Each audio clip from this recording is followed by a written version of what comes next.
नमस्कार, न्युज टुडेमा स्वागत छ। म एलबी विश्वकर्मा। देशमा द्वन्द्व, अशान्ति र असुरक्षित स्थिति थियो। शान्ति वार्ता भयो, सहमति भयो अनि भनियो शान्ति भयो। दोस्रो जनआन्दोलन भयो, राजा ज्ञानेन्द्रलाई सत्ताच्युत गरियो, गणतन्त्र आयो, खुसियाली मनाइयो, गाउँहरूमा गणतन्त्रको लहर उर्लियो, संविधान बन्यो। नयाँ शासक वर्गले आफ्नो पोतिएको अनुहारलाई छोप्न सबै दोष राजालाई लगाए। देशलाई सिङ्गापुर बनाउने उद्घोष भयो, तर अवस्था जिउका त्यू। जनता दलमा विभक्त भए, भाइ भाइहरूमा पानी बाराबारको स्थिति आयो। गाउँ गाउँमा कसरी आफ्ना कार्यकर्ता बढाउने र आफ्नो हातमा बागडोर लिने भन्दा कुनै नीति बनेनन्, पार्टीहरूले बढाएनन्। राज्य सत्ताले जनतामुखी भएर पनि कुनै काम गर्न सकेनन्। अहिले गत निर्वाचनमा जनताको सबैभन्दा बढी भोट पाएर देशको सबैभन्दा ठूलो पार्टी बनेको नेकपा एमालेको महाधिवेशन चलिरहेको छ। अध्यक्ष ओलीले प्रस्ताव गरेको नयाँ कमिटी सर्वसम्मत हुन सकेको छैन। कारण उही आसेपासे अनि विश्वासपात्र भनिएकै समितीय पदाधिकारी अनि केन्द्रीय कमिटीमा।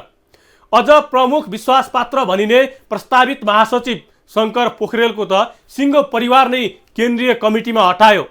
माधव नेपाल समूहका भनिएकाहरूलाई भने पेल्नु पेलेको देखिन्छ। एमाले 10औं महाधिवेशनमा माधव नेपाल छाडेर गएको समूहलाई सकस देखिन्छ। यसको झलक अध्यक्ष केपी ओलीले मनलाग्दी घोषणा गरेको केन्द्रीय कमिटी हेर्दा नै स्पष्ट हुन्छ। ओलीले आफू अनुकूल केन्द्रीय कमिटी बनाउने दाउमा कतिपय नेताका श्रीमती र परिवारका सदस्यलाई समेत केन्द्रीय कमिटीमा ल्याएका छन्, जसमध्ये महासचिव शङ्कर पोखरेलको सिङ्गो परिवार नै केन्द्रीय कमिटीमा ल्याएका छन्। पोखरेलकी श्रीमती सुजिता साक्य र बहिनी मेनका पोखरेललाई केन्द्रीय सदस्य बनाइएका छन्। यस्तै एमाले सचिवमा प्रस्तावित रघुवीर महासेठकी श्रीमती जुली कुमारी महतो केन्द्रीय सदस्य बनेकी छन्। यसै गरी एमाले केन्द्रीय कार्यालय सचिव शेरबहादुर तामाङ र उनकी श्रीमती उषा कला राई समेत केन्द्रीय सदस्य बनेका छन्। तर यता माधव नेपाल समूहबाट एमालेमा फर्किएका नेताहरूलाई भने सौतेनी व्यवहार गरेको देखिन्छ। उपाध्यक्ष डाक्टर भीम रावल र घनश्याम भुषाल भने प्रतिरोधमा उत्रिएका छन्। तर नेता लालबाबु पण्डित भने ओली अघि निरीह देखिए। आइतबारसम्म वरिष्ठ उपाध्यक्ष नछाड्ने अड्डी कसेका पण्डित ओलीले जारी गरेको सूचीमा पदाधिकारीमा नपरेपछि कार्यकारी भूमिकाबाट बिदा लिएका छन्। यो जानकारी उनले सामाजिक सञ्जाल मार्फत सार्वजनिक गरेका छन्। यसै गरी 9औं महाधिवेशनमा निर्वाचित सचिव भीम आचार्यले पनि अध्यक्ष ओलीको सूचीमा पदाधिकारीमा ठाउँ पाएका छैनन्। यस्तै टङ्क कार्की लगायत केही नेताहरू पदाधिकारीमा अटाएनन्। टङ्क कार्कीले सचिव पदमा उम्मेदवारी दिएका छन्। पूर्व माधव समूहबाट उपाध्यक्षमा युवराज गेवाली, अष्टलक्ष्मी साक्य र सुरेन्द्र पाण्डेले ठाउँ पाएका छन्। सात सचिवको लिस्टमा योगेश भट्टराई र गोकर्ण विष्ट मात्रै अटाएका छन्। केन्द्रीय सदस्यमा युवराज गेवाली, अष्टलक्ष्मी साक्य, भीम रावल, घनश्याम भुषाल, गोकर्ण विष्ट, भीम प्रसाद आचार्य, रघुजी पन्त, लालबाबु पण्डित, जीवन घिमिरे, अरुण नेपाल, गोरेश पहाडी, ठाकुर गैरे, झपट रावल, यज्ञराज सुनवार, पुरुषोत्तम पौडेल, कोरालीबाट निरज आचार्य र विष्णु रिजाललाई ल्याइएको छ। पूर्व माओवादी पक्षका 3 नेताले पदाधिकारी पाएका छन्। नेकपा विभाजन हुँदा माओवादी छाडेर एमालेतिर लागेका रामबहादुर थापा बादल उपाध्यक्षमा सिफारिस भएका छन् भने सचिवमा टोप बहादुर राय माझी र लेखराज भट्टलाई प्रस्ताव गरिएको छ। यसै गरी दधिराम नेउपाने, प्रभु शाह, लीलानाथ श्रेष्ठ र धर्मराज रेग्मी तथा सुदूरपश्चिमबाट झपट बोहरालाई केन्द्रीय सदस्यमा ल्याइएको छ। यस्तै केही समय पहिले मात्रै पार्टी प्रवेश गरेका हृदय त्रिपाठी समूहका पशुपति दयाल मिश्रलाई केन्द्रीय कमिटीमा ल्याइएको छ। पार्टी बाहिरका राजनीतिक विश्लेषकहरूले भने ओलीले मनलाग्दी केन्द्रीय कमिटी घोषणा गरेर विधान विपरीत कार्य गरेको तर्क गरेका छन्। एमाले विधान अनुसार केन्द्रीय पार्षदका लागि समेत पार्टी सदस्यता लिएको 10 वर्ष पुगेको हुनुपर्ने व्यवस्था छ। तर भर्खरै पार्टी प्रवेश गरेकालाई पनि केन्द्रीय सदस्यमा ल्याइएको छ। गोदावरीदेखि सौरासम्म पुग्दाखेरि केही दिन पनि टिक्न नसक्ने अवस्था नीतिलाई यसले चुनौती दिएको देख्न सकिन्छ। दोस्रो कुरा के देखिन्छ भनेदेखि एमालेको विधानमा कुनै पनि पार्टी संगठित सदस्य बनेको 10 वर्ष नभइकनै केन्द्रीय समितिको उम्मेदवारी बन्ने अथवा केन्द्रीय समितिको लाई घोषणा गर्न नोमिनेट गर्न पाइँदैन थियो। तर अहिले यहाँ त 2 महिना पहिला पार्टीका सदस्यता लिएका व्यक्तिहरू पनि केन्द्रीय कमिटीमा परेका छन्।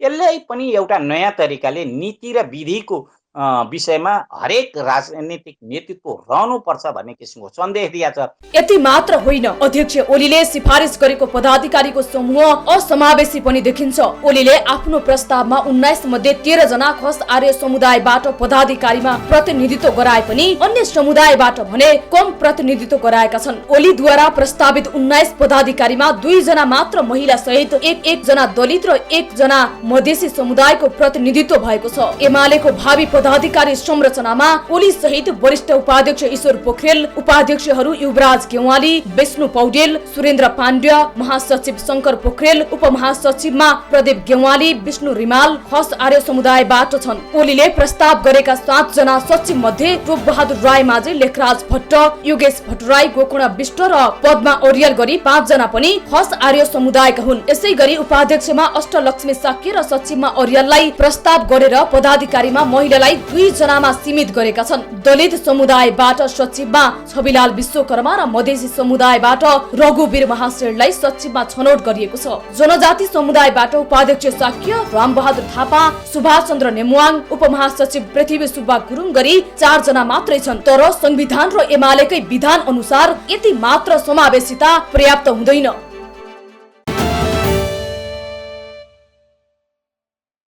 केपी ओलीको चाहना थियो पार्टीमा बिना विरोध अनुमोदित हुने, पार्टीमा आफू सर्वसम्मत भएको देखाउन चाहन्थे उनी। त्यसैले सम्भावित प्रतिद्वन्दी सबैलाई पद वा आश्वासन बाँडेर खुसी पार्न खोजेका थिए। तर पार्टीभित्र एउटा भीम निस्कियो जसले केपी ओलीको भीमकाए भन्ने आकांक्षालाई धुलिसात गरिदियो। ओलीले नै अलाप्दै आएको बहुदलीय जनवादको नाराको दुहाई दिँदै भीमले ओलीलाई नै चुनौती दिए। 10औं राष्ट्रिय महाधिवेशनमा सर्वसम्मत गर्ने र पुनः अध्यक्षमा दोहोरिने एमाले अध्यक्ष केपी ओलीको सपना तुषारापात भएको छ। उपाध्यक्ष डाक्टर भीम रावलले अध्यक्ष बन्ने अड्डी कसेपछि ओलीलाई सङ्कट परेको हो।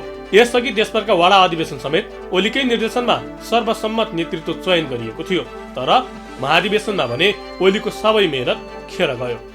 उहाँले दिएको आत्मबलले अरू पनि आफूलाई अपमानित फिल भएका फिलिङ गर्नेहरू, महसुस गर्नेहरूले आफूलाई प्रतिस्पर्धामा जान सक्छन्।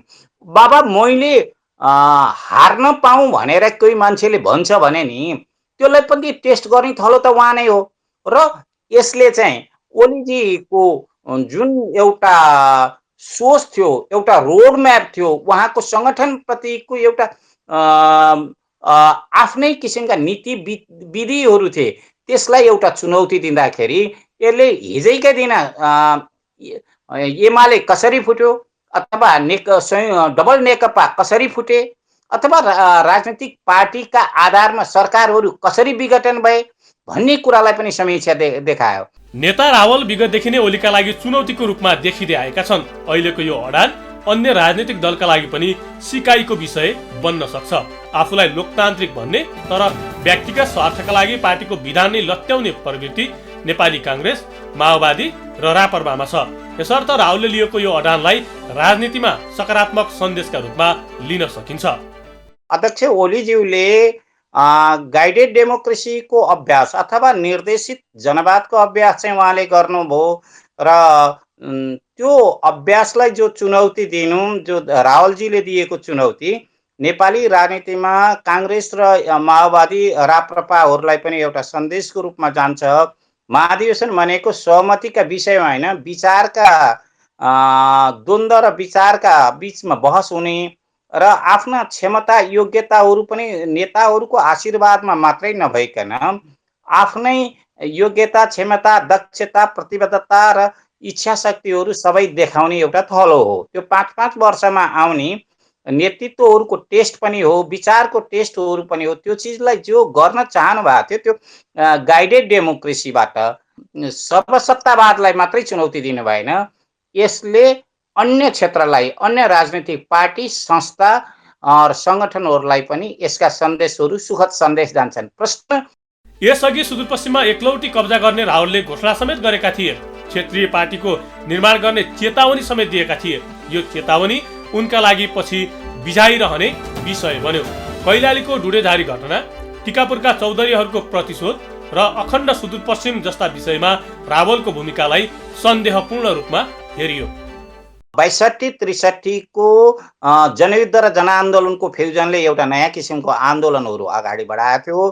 त्यसले समाजमा, व्यक्तिमा, सोचमा सबैमा महत्त्वाकांक्षाको, चरम महत्त्वाकांक्षाको एउटा विकास भएको थियो। आफ्ना सोचहरूले एक्सर्साइजहरू गर्न लागेका थिए। त्यसमध्येमा भीमरावजीको टिकापुर केस भनौँ वा त त्यसमा पनि रहेका विवादित चिजहरू देखिन सकिन्छ। त्यस्तै तरिकाले खस सङ्गठन बनाउने उहाँको पहलकदमी, त्यसलाई तोडिएको कुरालाई पनि देख्न सकिन्छ। पश्चिमलाई उहाँले एकाधिकार रूपबाट जान्छौँ भनेर भन्ने पनि सोचिन्छ। देउबा, रावल र भट्टजी मिलेपछि पश्चिम जे पनि हुनसक्छ भन्ने एक किसिमको मनोविज्ञान कुनै बेला पलाएकै हो, होइन? त्यसले गर्दाखेरि कतिपय महत्त्वाकांक्षालाई व्यवस्थापन गर्न सक्दाखेरि ढुलमुलहरू देखिएका छन्। त्यसलाई यो एउटा व्यक्तिको समीक्षाको विषयलाई लिएर जान सकिन्छ। नेता रावल 2048 सालमा चर्चामा आएका थिए। तत्कालीन समयमा अछाम निर्वाचन क्षेत्र नम्बर 1 मा कम्युनिस्ट पार्टीको उम्मेद्वार बनेपछि चर्चामा आएका हुन्, तर नेपाली काङ्ग्रेसका बलबहादुर कुँवरसँग पराजित हुनु पर्यो। चुनाव हारेपछि राष्ट्रसङ्घीय कार्यक्रमको जागिर खान कम्बोडिया गए। 2051 को मध्यावधि निर्वाचनमा विजयी भएपछि रावल नागरिक उड्डयन तथा पर्यटन राज्य मन्त्री भए। 2054 सालमा एमाले विभाजन हुँदा उनको परिवार पनि राजनीतिक रूपमा विभक्त भयो। उनकी पत्नी महाकाली सन्धिको विरोध गरेर मालेतिर लागिन्। रावल एमालेमै रहे। 2066 मा माधव नेपाल प्रधानमन्त्री भएपछि नेपालले उनलाई गृह मन्त्री बनाए। 2072 मा केपी ओली प्रधानमन्त्री हुँदा रावल उप प्रधानमन्त्री तथा रक्षा मन्त्री भएका थिए। एक समयमा सुदूरपश्चिम प्रदेशमा रावलको एक छत्र राज थियो। उनको सहमति बिना प्रदेशको कुनै पनि राजनीतिक काम अघि बढ्दैन थियो। देशभर आफ्नो समूह विस्तार गरेका ओलीले सुदूरपश्चिममा शक्ति विस्तार गर्न सकेका थिएनन्। रावल नै त्यसका बाधक बनेका थिए। गत जेठसम्म सुदूरपश्चिममा रावलको ओज उत्तिकै गरौँ थियो। 2078 जेठ 25 गते सुदूरपश्चिम प्रदेशका मुख्यमन्त्री त्रिलोचन भट्टले विश्वासको मत लिँदा रावलको निर्देशनमा 17 सांसदले एमाले स्थायी कमिटीको निर्णय उल्लङ्घन गरेपछि ओलीको प्लानमा निरन्तर परे। एमाले र माओवादी एकताको नेकपामा उनलाई स्थायी कमिटीमा समेत ल्याइएन। रावलको ओज त्यस बेलादेखि ओह्रालो लाग्दै गयो। नेकपा पुनः एमाले र माओवादीमा फर्केपछि समाजवादी बनाउन हिँडेका माधव नेपाललाई पनि रावलले छाडे। संसद पदबाट राजीनामा दिएपछि जिल्लाका नेताहरू समेत बिस्किए। हुँदा हुँदा 10 बुँदेको वार्ता टोलीबाट समेत उनले राजीनामा दिए। नेपाल पक्षमा देखिएको लहरले रावलको कद अग्लिएकै थियो, तर अहिले सुदूरपश्चिममा एमालेबाट विभाजन भएर गएको पार्टी एमाले भन्दा ठुलो छ। रावलको पकडमा पहिरो गएको छ। गृह प्रदेशमै रावल कमजोर छन्, तर ओलीलाई दिएको चुनौतीले रावलको भविष्य निर्धारण गरेको विश्लेषकहरू तर्क गर्छन्। यसअघि एमसीसी विरुद्ध उभिएकै कारण रावलका प्रशंसकहरू समेत बढेका थिए।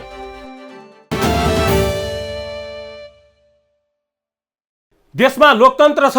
संविधानले लोकतन्त्र सुनिश्चित गर्ने धाराहरूको व्यवस्था गरेको छ, तर लोकतन्त्रका पक्षधर र लोकतन्त्र प्राप्तिका लागि निरङ्कुशता विरुद्ध लडेका भनिएका पार्टीहरू भित्रै आन्तरिक लोकतन्त्र छैन। यसको पछिल्लो उदाहरण नेकपा एमालेको चितवन महाधिवेशन हो। एमाले महाधिवेशन पार्टी विधानमै भएको नेतृत्वका लागि प्रतिस्पर्धाको व्यवस्थालाई लट्याएर टिके प्रथाबाट नेतृत्व चयन गर्न खोजियो। लोकतान्त्रिक व्यवस्थाका पक्षधर भनिएकाहरू राजतन्त्रको मुकुट ओढेर सिंहदरबार पस्न पर्खिरहेका देखिए। एमालेले लोकतन्त्र स्वीकार गरेको छ। मदन भण्डारीले जनताको बहुदलीय जनवाद मार्फत लोकतन्त्रलाई स्वीकार गर्दै जनगणतन्त्रको यात्रामा अग्रसर हुनुपर्ने बताउँदै जबज ल्याउनु भएको थियो। तर आफूलाई नयाँ जनगणतन्त्रको प्रणेता मान्ने एमालेले जबज स्वीकार्य गर्नु नै गलत भएको मालेका महासचिव सीपी मैनाली बताउनुहुन्छ। जबजलाई जनवाद समाजमा पुग्ने माध्यम हो भनेर नि अगाडि सारेका हुन्। यसमा उनीहरू गलत छन्, मैले अघि नै व्याख्या गरिसकेँ होइन। त्यस्तो भएकोले अहिले सिङ्गो एमाले नै राजनीतिक रूपले अधपतित छ, मासबाट स्खलित छ। चाहे त्यो माधव नेपालको समूह होस्, चाहे त्यो केपी ओलीको समूह होस् होइन। अब केपी ओलीको समूह अझ बढी अरू धेरै कुरामा उनीहरू सत्ता केन्द्रित भए र सत्ताको निम्ति जे पनि गर्ने, जस्तो पनि नीति लिने ठाउँमा उनीहरू पुगे। अब यतापट्टिकाहरूले पनि मार्क्सवादको बुद्धि कुराबाट उनीहरू पनि स्खलित भएका हुन्। माधव झलनाथहरू पनि स्खलित नै भएका हुन् होइन। एक जमानामा झलनाथले जबजलाई दक्ष प्रजाप्रतिको टाउको भन्थे उनीहरूले होइन। एमाले अब कम्युनिस्ट पार्टी नरहेको तर्कहरू विश्लेषकहरूले अघि सारेका छन्। अझ ओलीवादको हावी भएपछि सकस गहिरिँदो छ। ओलीको नेतृत्वमा एमाले नवसामन्तवादी चरित्रको विकास भएको विवेकशील साझा पार्टीका नेता मिलन पाण्डेले बताउनुभयो। लोकतान्त्रिक चरित्र एकदमै छैन। एउटा उदाहरण हामीले यति उदाहरण हेरे पुग्छ। केपी ओली त्यही मान्छे हुन् जसले चाहिँ पार्टीभित्र प्रतिस्पर्धा हुनुपर्छ, पार्टीभित्र लोकतन्त्र कायम हुनुपर्छ भनेर निरन्तर आवाज उठाउनु भयो। तर जब आफू पार्टीको अध्यक्ष बन्नुभयो त्यसपछि उहाँलाई सर्वसम्मति चाहिएको छ। कसैले त्यहाँ उम्मेदवारी दियो भने चाहिँ पख्लास देखलास भनेर थर्काउने, तर्साउने, त्यसपछि एउटा भनौँ न तपाईँको 2000 मान्छे बसेको हलमा 100 जना उठेर ताली बजायो भने त मान्छे त बाँकी त त्यो डराउँछ नि त। एउटा त्यस्तो माहौल त सिर्जना हुन्छ। बाहिर तपाईँको 10-15 जना लगेर वी लभ यु केपी बा भनेर नारा लगाइराख्दाखेरि त त्यसले त प्रभाव पार्छ। भनेपछि यो चाहिँ दादागिरी हो। यो चाहिँ लोकतन्त्रमा दादागिरीले काम गर्दैन। ओली एमाले र प्रजातान्त्रिक शक्तिको नाममा दलाल र उग्रवादलाई प्रश्रय दिइरहेको पाण्डेले बताउनुभयो। ओलीलाई व्यङ्ग्य गर्दै नेता पाण्डेले केपी ओली लोकतन्त्रको छाला ओढेको व्यक्ति हुन्, बाघ हैनन् स्याल हुन् भन्ने देखिएको बताउनुभयो। आफ्नो गुटलाई बलियो बनाउने, आफ्नो टिमलाई बलियो बनाउने र निषेधको राजनीति गर्ने जुन हरकत देखाए त्यसले चाहिँ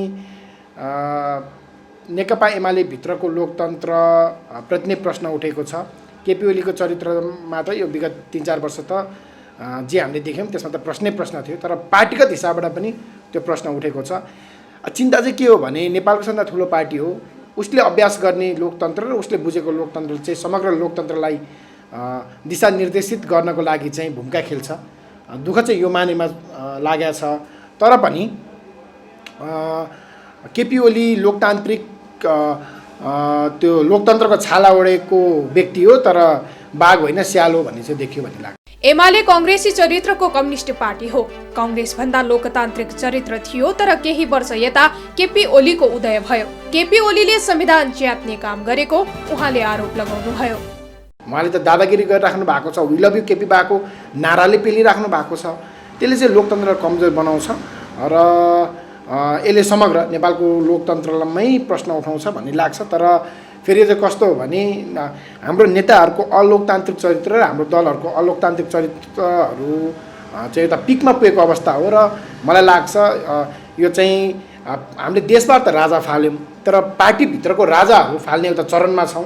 चितवनमा पनि ओलीको चरित्रमा सुधार देखिएन। महाधिवेशनको नाममा सौराहामा कार्यकर्ता भ्रमण अर्थात् पिकनिक जस्तै देखिन्छ। विचार र नेता छान्ने विषयमा भने कुनै वार्ता भएको पाइँदैन।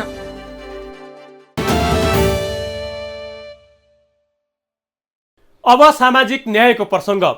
देशमा सरकार छ, सामाजिक न्याय व्यवस्था सहितको संविधान छ, तर न्याय छैन।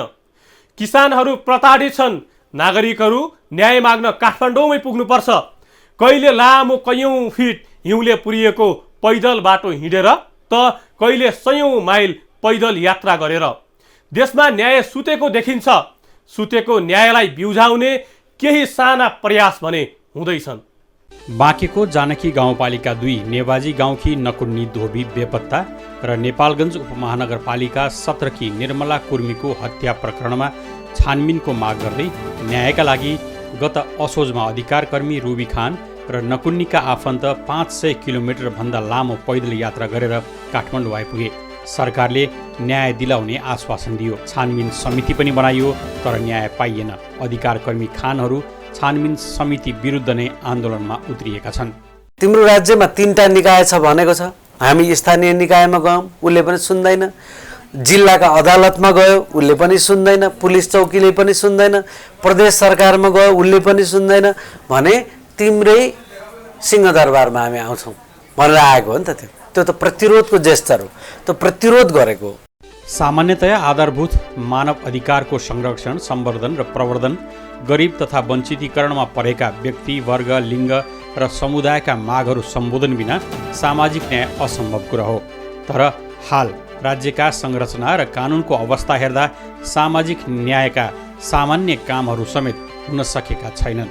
हामीले रुबी खानको नेतृत्वको जुन यो आन्दोलनमा देख्यौँ होइन, अथवा इभन अब निर्मल हत्याकाण्डदेखि लिएर होइन, अब यो रूपा सुनारको केसहरू आयो, विभिन्नमा चाहिँ के छ भन्दाखेरि जुन सरकारले जुन एउटा पहलकामी भूमिका गर्नु पर्थ्यो होइन, त्यो चाहिँ सरकार चाहिँ पछाडि होइन, अनि त्यो चाहिँ एकदम नागरिकले झकझकाउनु पर्ने, पीडित पक्षले नि दुनियाँ आन्दोलन गर्नुपर्ने, महिनौँ वर्षौँ आन्दोलन गर्नुपर्ने। धेरै प्रकारका सामाजिक अन्याय उत्पादनको मुख्य स्रोत जात व्यवस्था हो। समाजको अन्यायपूर्ण राजनीति, अर्थतन्त्र र संस्कृति निर्माणको मेरुदण्ड नै जात व्यवस्था बनिरहेको छ। समाजका प्रत्येक मानिसलाई बराबरी देख्न नसक्ने जात व्यवस्थाले सबैजसो समुदायको प्रगतिमा बाधा पुर्याएको छ भने जनजाति जीवनलाई पछाडि धकेल्ने मुख्य भूमिका खेलेको छ। धर्मका आधारमा हुने धार्मिक उत्पीडन पनि कायम छ। लामो समयदेखि कायम हिन्दू राज्य धर्मनिरपेक्ष देश भइसक्दा समेत जडा गाडेर बसेको छ, जसका कारण इस्लाम, बौद्ध, किराँत र इसाई लगायतका धार्मिक सम्प्रदाय अन्यायमा पर्ने गरेका छन्। संसारका सबैजसो समाजमा जस्तै नेपाली समाजमा पनि महिलाहरूमाथिको सामाजिक अन्याय र उत्पीडनको स्रोत पृथ्वी सत्तावादी सोच र संरचना नै रहिआएको छ। जनजाति समाजमा रहिआएको महिला स्वतन्त्रताको सुन्दर पक्षमाथि हिन्दू पितृसत्तावाद हावी भएको पाइन्छ। त्यसबाट व्यवहारिक रूपमा हिंसा, दासत्व, बेचबिखन, बलात्कार र अपमान आदिको शिकार समाज भइरहेको छ। निर्मला हत्याकाण्डमै हेर्नुहोस् अथवा तपाईँको नवराज विकहरूको काण्डमै हेर्नुहोस् अथवा जुनसुकै काण्डमै हेर्नुहोस् होइन, तपाईँको निर्मला कुर्मी लगायतको त बारेमा त अब नेपालगञ्जबाट महिलाहरूको ग्रुप नै तपाईँ खुट्टामा फोका उठाउँदै काठमाडौँ आएर देखाइदियो नि उनीहरूले पैसा भाडा तिर्ने पैसा नभएर हिँडेको होइन नि त, त्यो त हिँडेको त प्रतिरोध हो। त्यति लामो बाटो हिँडेको भनेको त क्षेत्रीय उत्पीडनको शिकार भइरहेका मधेस आन्दोलित छ, तर काठमाडौँको विभेद र चपेटा सहिरहेका कर्णाली र सुदूरपश्चिम भने मौन देखिन्छन्। मधेस आन्दोलित हुनुको कारण हो केन्द्रीकृत राज्यले मधेसी जनतालाई आर्थिक र भाषिक रूपमा उत्पीडन गर्नु। पश्चिमी भूभागका जनतालाई समेत त्यस्तै उत्पीडनमा पारिएको छ, तर सर्वसाधारणले सत्ताको उपेक्षा कतिपय अवस्थामा बुझ्न सकेका छैनन्। राजनीतिकहरू हावी भएपछि के हुन्छ, गलत मान्छेहरू गलत ठाउँमा जान्छन्, त्यसले गर्दा फङ्सन गर्न सक्दैनन्। र तपाईँले हेर्नुभयो कतिवटा प्रमोसन्सहरूमा राजनीतिकरण भयो भनेर हामीले भन्दा पनि मिडियाले लेखिरहेछ होइन, बिचबिचमा नयाँ नयाँ पद क्रिएट गर्ने के को लागि भनेपछि इन्स्टिट्युसनलाई फङ्सन गर्न होइन कि आफ्नो मान्छेलाई लिएर आउनलाई। यसले गर्दा के हुन्छ, इन्स्टिट्युसनल फङ्सनालिटी जुन किसिमले गर्नुपर्ने फङ्सन त्यो फङ्सन हुँदैन। त्यसले गर्दा के हुन्छ, यस्ता समस्याहरू देखिने मात्रै होइन कि बढ्दै जान्छ फेरि समस्याहरू। बहुसङ्ख्यक किसान मोहीहरू शोषित छन्। केही किसानहरू उत्पादनको जमिनको कहरमा रहँदै आएका छन्। काङ्ग्रेसले यी समस्या हल गर्न जसको जोत उसको पोत नामक भूमि सुधार र कृषि वैज्ञानिकरणको बहस छेडेको थियो, तर ती दुवै काम राज्यले गरेन। अभिभावकको त भूमिका हुनुभन्दा पनि सकेसम्म चाहिँ तपाईँको पीडकहरूसँगको एउटा गठबन्धन जस्तो होइन, अझ जुन राज्य संयन्त्र लागेर कि त यो कुराहरूलाई दबाउनु अथवा त्यसलाई सामसुम पार्न खोज जस्तो देखिरहेको छ होइन। अब कुनै कुनै घटनामा हामीले आंशिक त्यसमा न्याय पाए पनि धेरै घटना छ जसमा चाहिँ अब हामीले न्याय अझै पाइरहेको छैनौँ। यी सबै अवस्थाका बावजुद पार्टीहरूका महाधिवेशनमा बहस हुन सकेको देखिँदैन। पहिले पार्टीभित्रको सत्ता अनि देशको सत्ता छलझेल गरेर हत्याउने पार्टीहरूको ध्याउन्न कृतिमा देखिन्छ। जनता अमुक नेताको पछि लागेका छन् अनि नेताले जे भन्छन् आँखा चिम्लिएर सही ठोक्छन्।